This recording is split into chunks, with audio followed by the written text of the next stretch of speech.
Hi everyone, Aaron here for Zollotech, and I wanted to talk about optimizing your iPhone battery, or some battery tips for your iPhone 5, 5S, 6, 6 Plus, or really anything running iOS 8.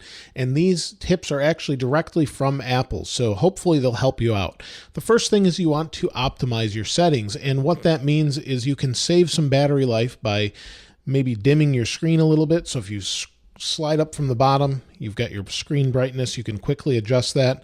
And contrary to many people's belief, it's a good thing actually to have auto screen brightness on. It actually uses these sensors up here at the top to determine what the best screen brightness would be, and it adjusts it automatically based on what the actual light is in the room. So to turn that on and make sure you have it on, you want to find your settings icon. Once you're in settings, you want to go to display and brightness and make sure this is on. If it's off, it actually can cost you more battery if you have it really bright all the time. So if you're in a darker room, it'll actually dim the brightness. So that's a good thing to have on. The next thing is to make sure you're using Wi-Fi data. Wi-Fi actually uses less battery than your cellular network. So you want to make sure that Wi-Fi is turned on and you're connected to a Wi-Fi network. If you're connected to a Wi-Fi network, as I am, you'll actually save some battery compared to what you do with your cellular network. One of the newer things they've added in iOS 8 is actually battery usage, and that's a great way to determine what's using most of your battery. And you can see that by going under General, then going down to Usage, and then tapping on Battery Usage.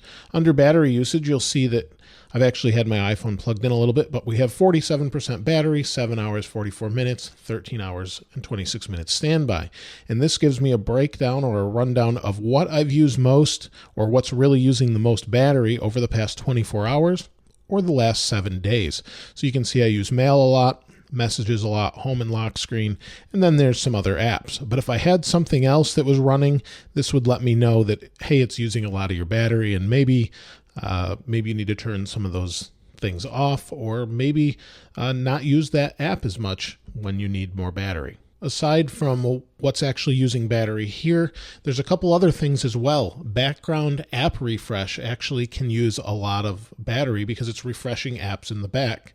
So it keeps them up to date, but in a bad way, that actually uses some of your battery. In a good way, it keeps everything up to date. So what you want to do is go to Settings. We'll go back to General here, and you can see here under Usage, we have Background App Refresh. And under Background App Refresh, we can either turn it off completely or turn it off app by app. And if I found a lot of my apps were using Background App Refresh data, I might want to turn those off individually or turn it off altogether. The next thing that can use a lot of battery is actually your mail settings. And mail, depending on how you use it and how often it pulls your mail data, can really affect battery. And that's actually one area where mine uses a lot of battery. And that's again under your main settings, but scroll down until you get to Mail, Contacts, and Calendars. And then here you'll have all of your accounts. You can see here we have the option to fetch new data. And you can see that it's fetching new data and pushing new data.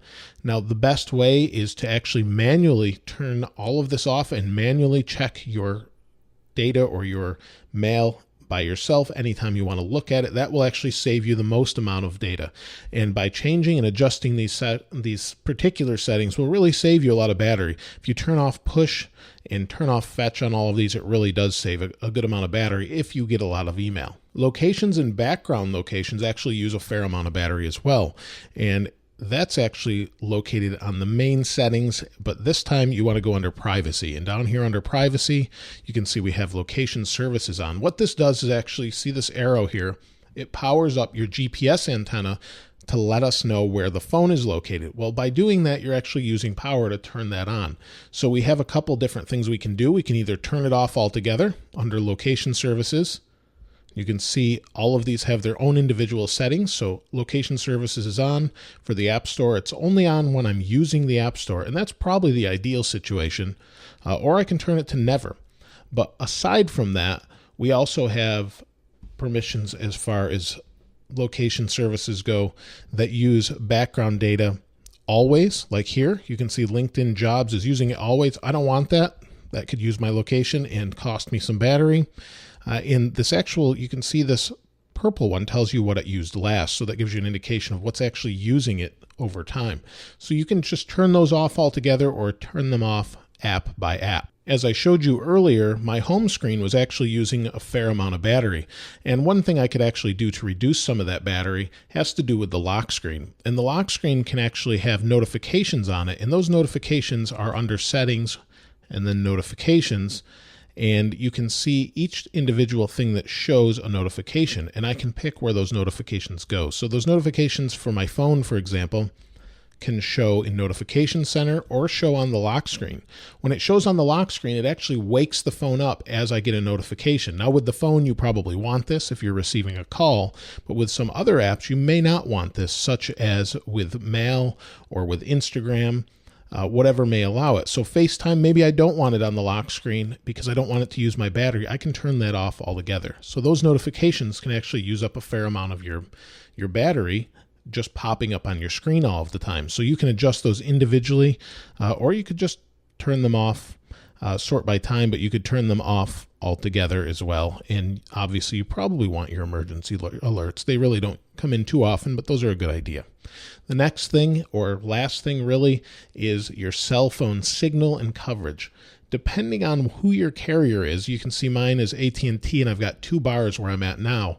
Depending who your carrier is, this can make a big difference. If you're in an area that has poor cell or almost no cell phone signal, it might be better for you to turn off cellular data, which can be done under the settings, and you can just go to cellular and turn it off altogether, or you could shut off all the data to your phone or any wireless signal by hitting the airplane mode.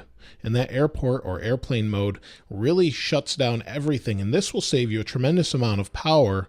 The problem is you won't get any notifications, you won't get any texts, you won't get anything because you won't have any connectivity. So that will save you a lot, but if you're in an area where it's searching for cell signal, that really drains your battery because it has to use a lot of power to try and find a signal. So it's definitely worth turning off if you know you're not going to have a lot of signal in that area. I wanted to answer a couple questions that I get regarding battery as well. I have a lot of people ask me, when should I plug in the phone? How often? Is it when it's full or not?